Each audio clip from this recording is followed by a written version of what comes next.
Bom dia, alunos.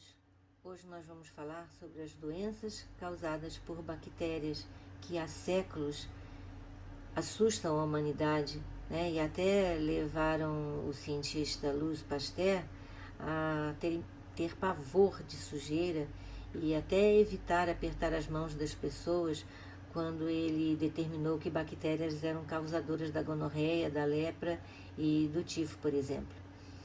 Hoje já se sabe que elas são seres mais abundantes na Terra e que as patogênicas, felizmente, são a minoria. Calcula-se que o número de bactérias seja 10 vezes maior do que o número de nossas células e que elas formem 60% das nossas fezes. Nós vamos falar nesta aula da utilidade das bactérias, mas primeiramente vamos ver algumas doenças causadas por elas, ok?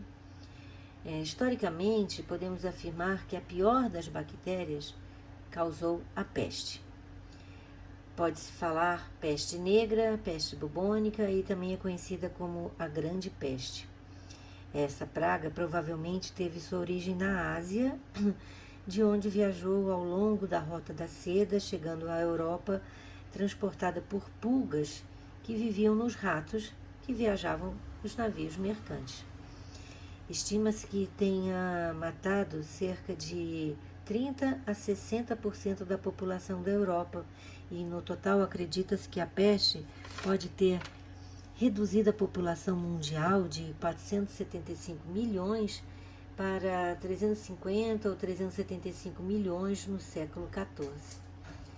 A população da Europa demorou cerca de 200 anos para recuperar o nível anterior. E a peste retornou várias vezes com surtos até o início do século XX. É causada pela bactéria Yersinia pestis, que vive no trato digestório dos ratos e leva à morte de 80 a 95% dos infectados em apenas 8 dias após a pessoa ser infectada. Essa doença apareceu em diferentes épocas em diferentes locais do mundo e ela renovou o fervor religioso e vários grupos como judeus, muçulmanos e ciganos foram perseguidos porque foram considerados os culpados pela disseminação da doença. A verdade é que a peste foi carregada por pulgas que se espalhavam rapidamente devido à falta de saneamento adequado e as crianças eram as mais atingidas. No início, são sintomas semelhantes ao da gripe, porém, quando a bactéria chega aos vasos sanguíneos e aos linfonodos e aos pulmões, elas podem levar à morte. As vacinas não têm demonstrado utilidade na prevenção e o tratamento consiste na administração de antibióticos. E para quem pensa que essa é uma doença presente só nos livros de história, saiba que em 2020 foi reportado um caso de peste bubônica no interior da China. Um medo que ainda e cada vez mais está presente no mundo moderno é de uma guerra biológica, onde são usados micro-organismos vivos que são liberados no ambiente para encontrar suas vítimas e assim desencadeando doenças e causando a morte de milhões de pessoas.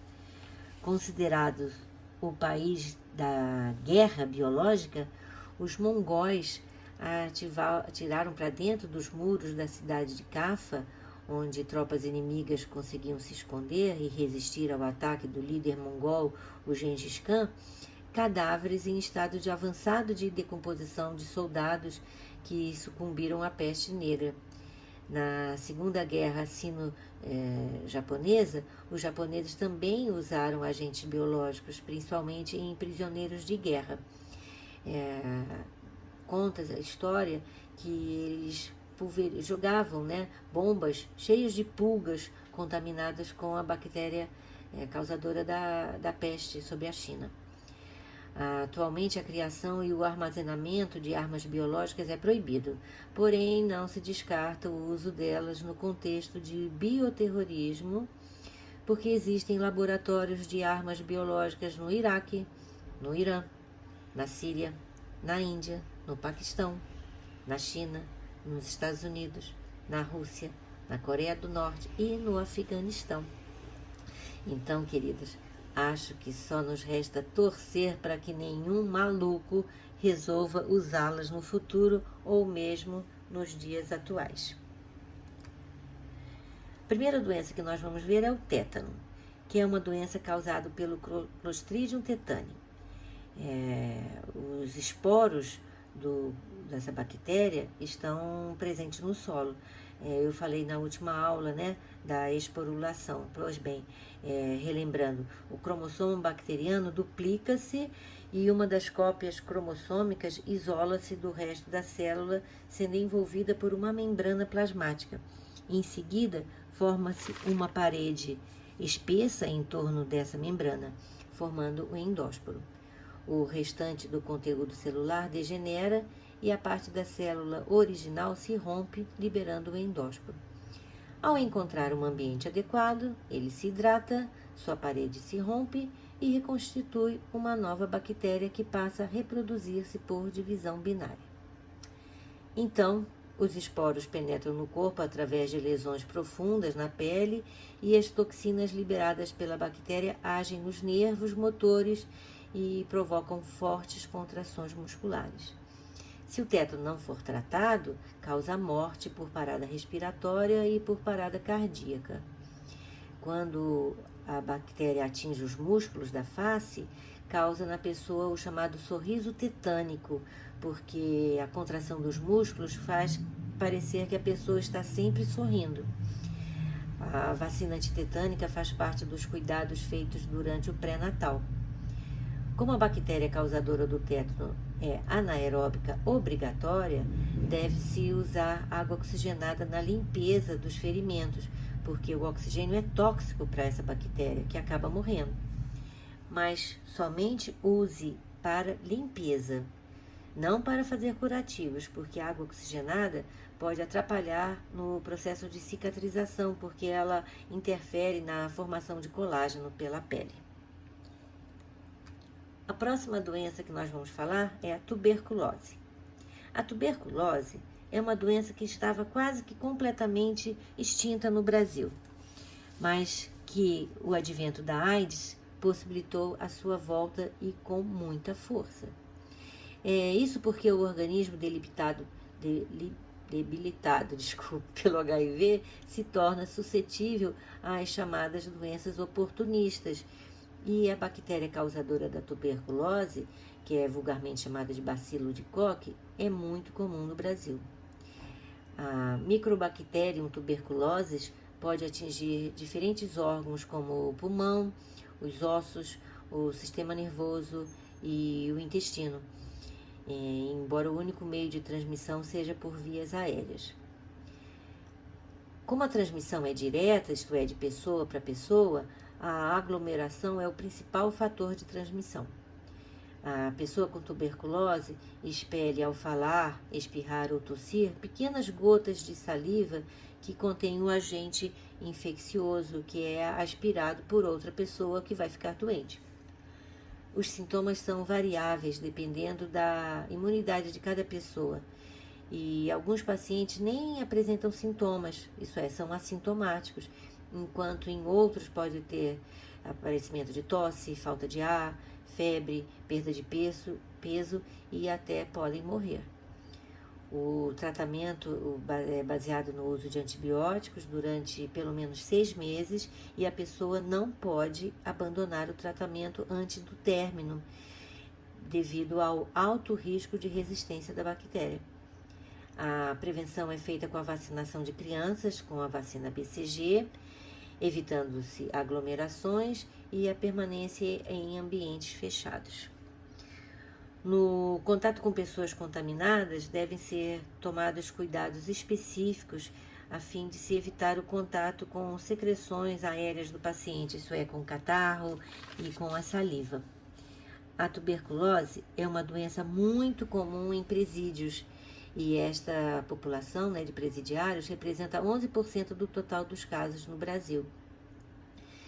Alinhado ao esforço mundial de erradicação da tuberculose, o Brasil desenvolveu em 2017 o Plano Nacional pelo Fim da Tuberculose, e este plano tem o objetivo de reduzir o número de contaminações e óbitos para 10 casos por 100 mil habitantes até 2035. O Ministério da Saúde aponta como um dos principais obstáculos à epidemia, a eficiência das políticas de combate à tuberculose, o abandono do tratamento. A cada 10 pessoas que iniciam o tratamento, ao menos uma o abandona. Por quê? Os efeitos colaterais dos remédios são muito fortes. Aí a pessoa abandona, desiste. E também porque ela melhora rapidamente e pensa que ficou bom. E na realidade, não ficou.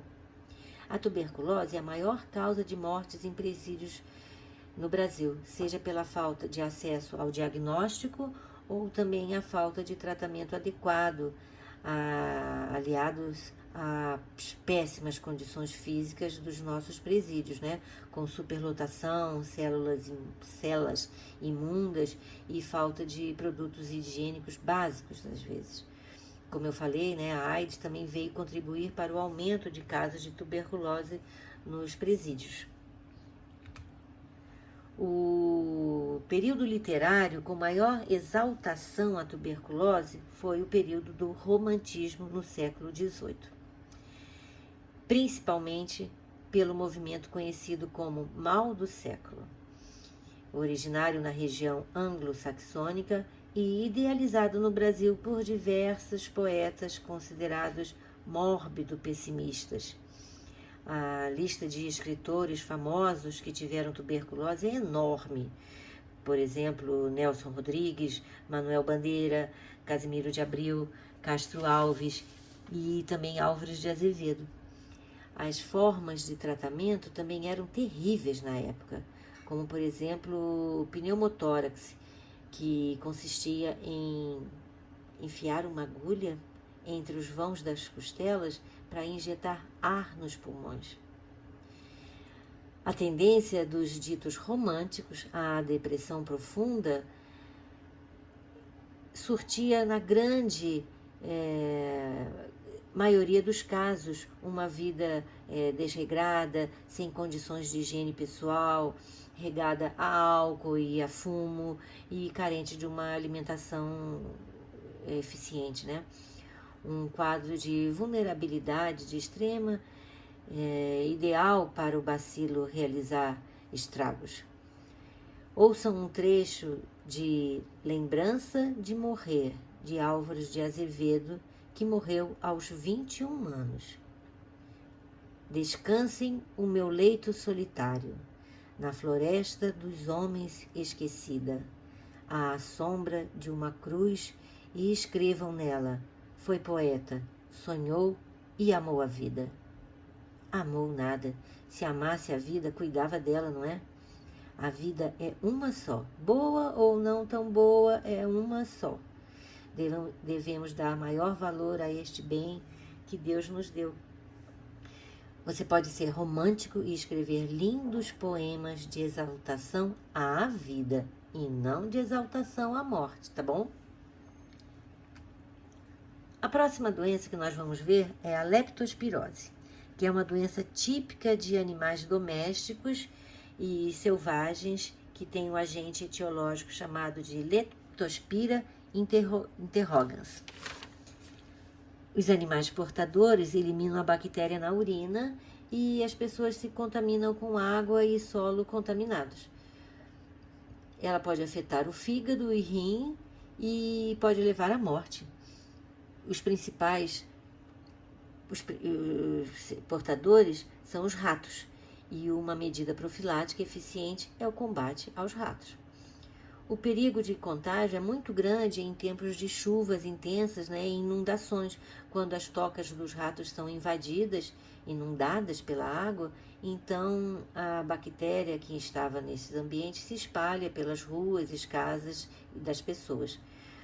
Também os trabalhadores da rede de esgoto e os jardineiros podem se contaminar se não usarem calçados adequados e também luvas de borracha, né?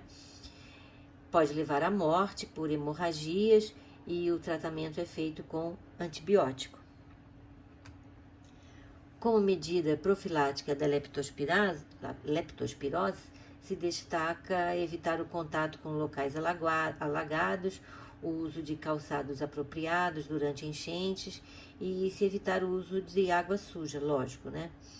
Só que é uma coisa bem difícil em lugares onde as enchentes são frequentes, não é? Mas também não se deve beber refrigerante ou cerveja. Bem, vocês nem devem beber cerveja, claro, diretamente da lata, porque essas latas podem ter sido contaminadas por água suja e a bactéria estar presente ali. E é lógico, eliminar alimentos que tenham suas embalagens ruídas. E sempre, a fim de se evitar a proliferação de ratos, acondicionar o lixo de forma correta, em sacos plásticos com as pontas amarradas e longe do alcance de animais.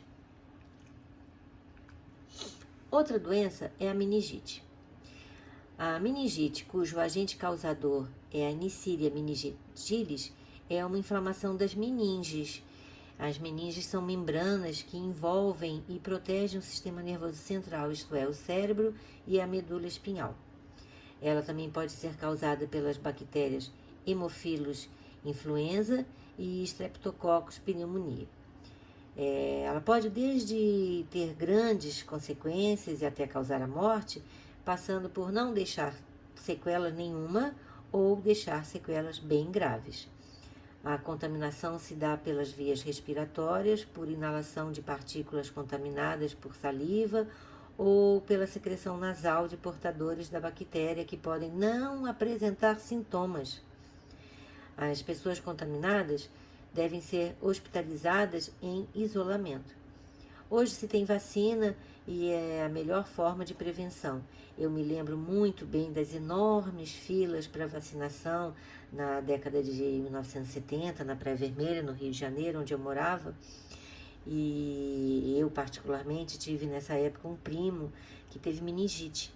E ele foi diagnosticado tardiamente. E essa criança foi contaminado aos 3 meses. E ele acabou vivendo mais de 20 anos e completamente comprometido. Ele nunca falou, nunca andou, nunca ouviu, nunca fez nada sozinho. Uma grande tristeza para a família toda. Era um bebê que vivia, de 20 anos, que vivia preso dentro de um corpo. Outras doenças causadas por bactérias. A cólera, que a transmissão se dá pelo alimento contaminado com fezes dos doentes, né? E a pessoa tem fortes diarreias e pode morrer por desidratação. E a vacina é muito pouco eficaz e se trata com antibióticos. A hanseníase, que era chamada de lepra, que é uma doença bem comum nos filmes do tempo de Cristo, né?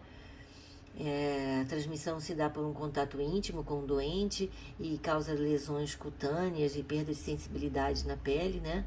E a vacina BCG reduz o risco. O botulismo, causado pelo Clostridium botulino, que a transmissão se dá por alimentos contaminados, né? E na maioria alimentos em conserva, e causa paralisia muscular e pode levar à morte também.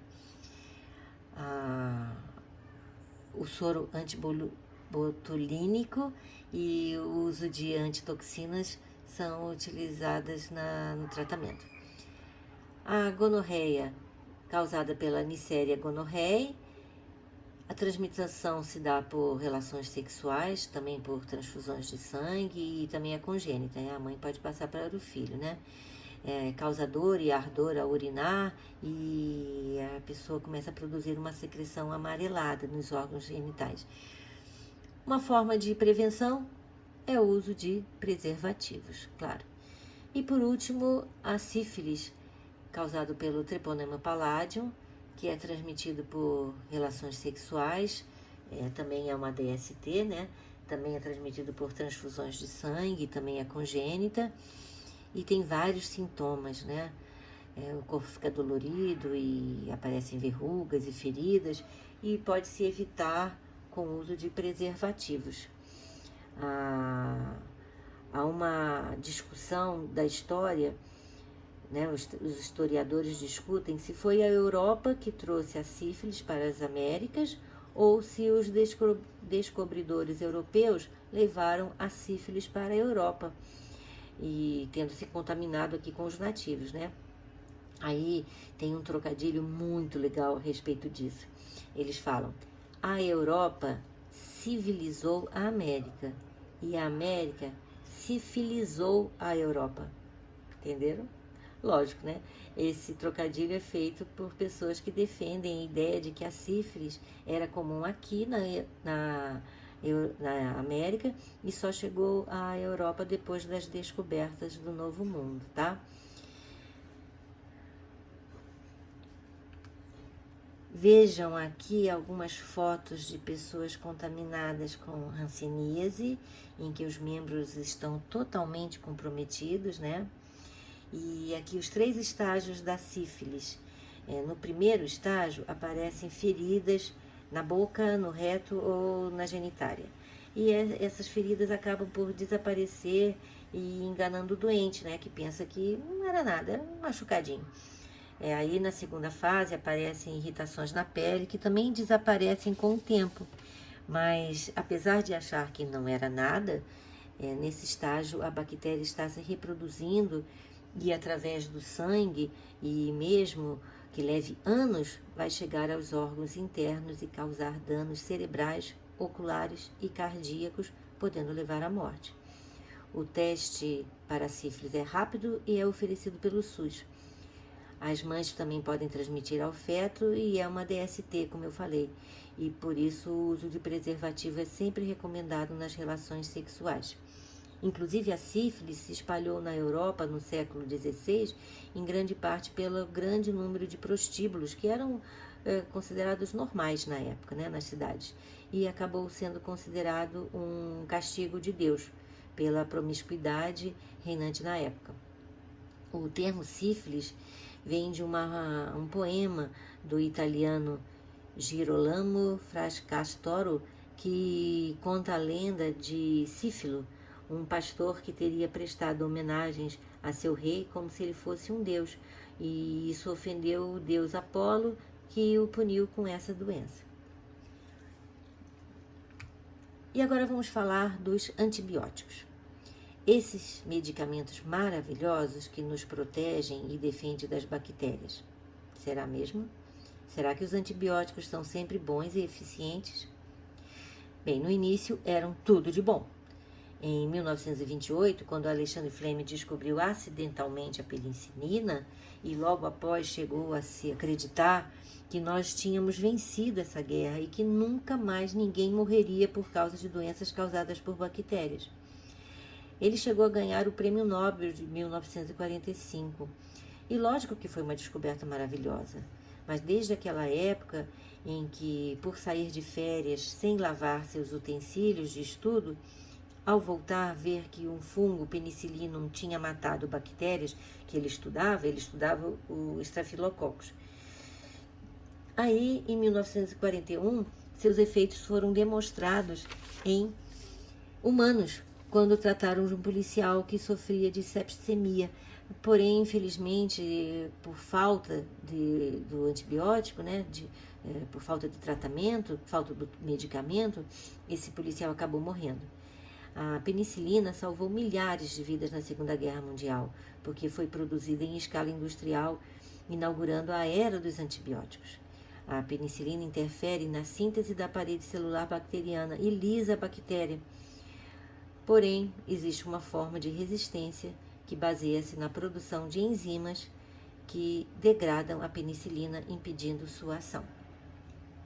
Aliás, resistência é o que mais as bactérias sabem fazer. Vamos falar sobre isso já já. A penicilina, apesar de ser maravilhosa, né?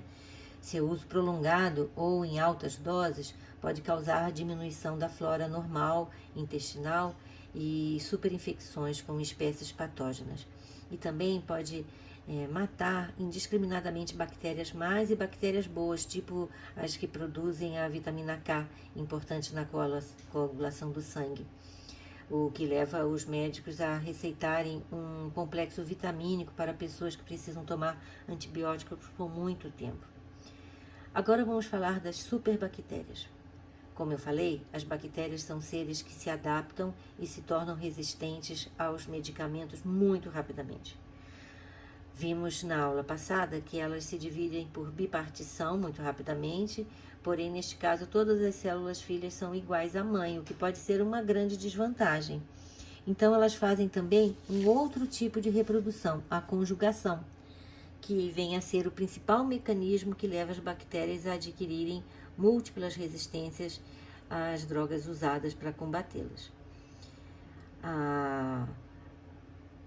As bactérias podem se tornar as chamadas superbactérias, como a KPC, que é resistente à maior parte dos antibióticos existentes.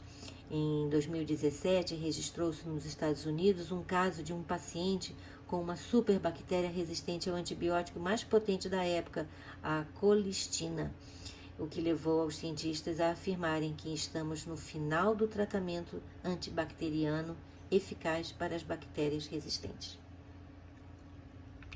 Então, o que você pode fazer?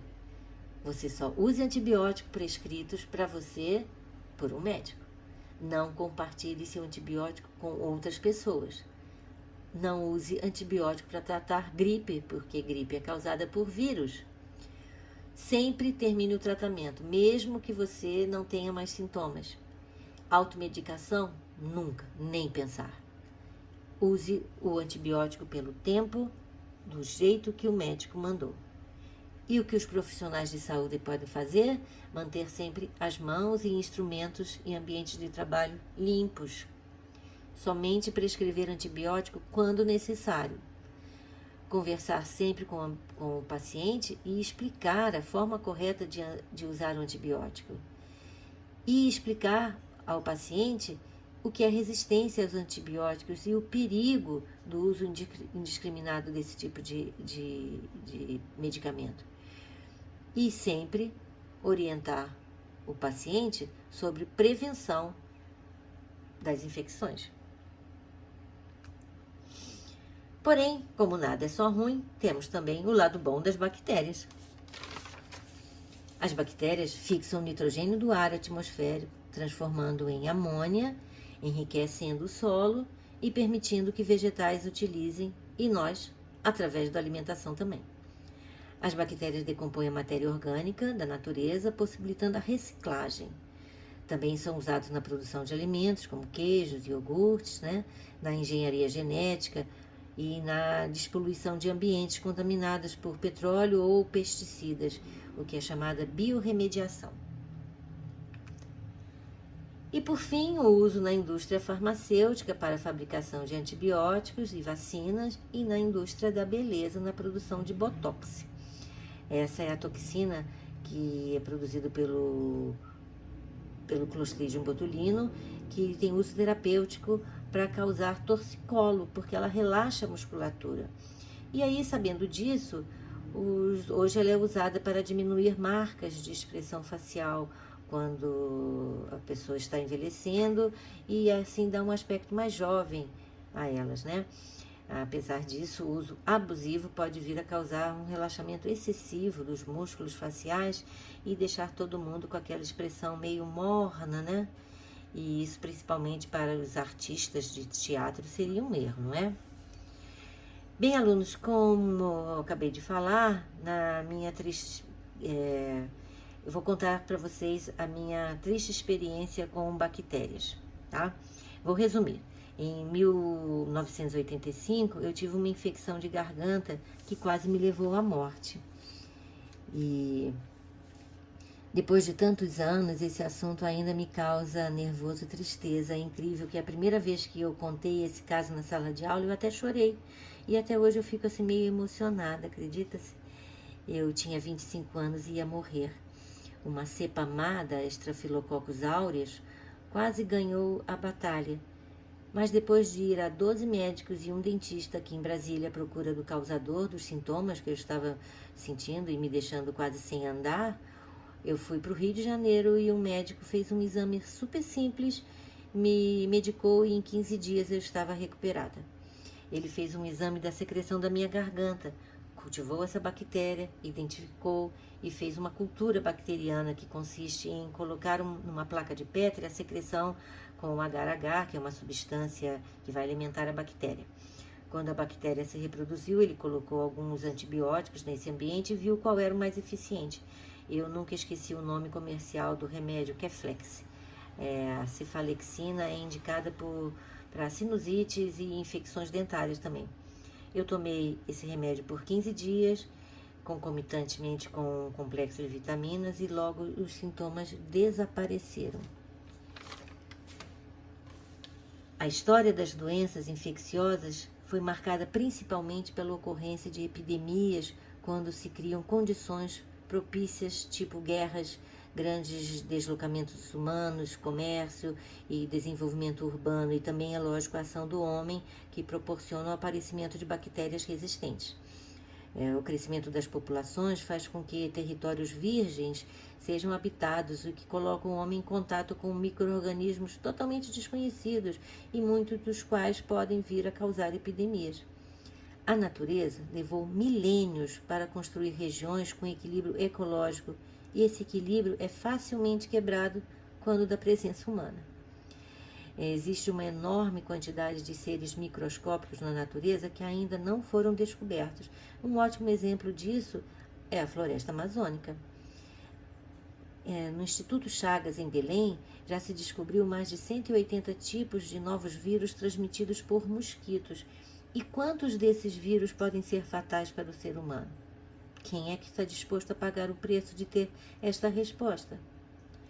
São fatores responsáveis pelo aparecimento das epidemias na atualidade, o desenvolvimento científico, tecnológico e industrial, alterando os ecossistemas, o aumento da população mundial de forma desordenada, alterações climáticas e a miséria de povos associados à ausência de um sistema de saúde eficiente. Somente os livros futuros poderão documentar o caminho das epidemias.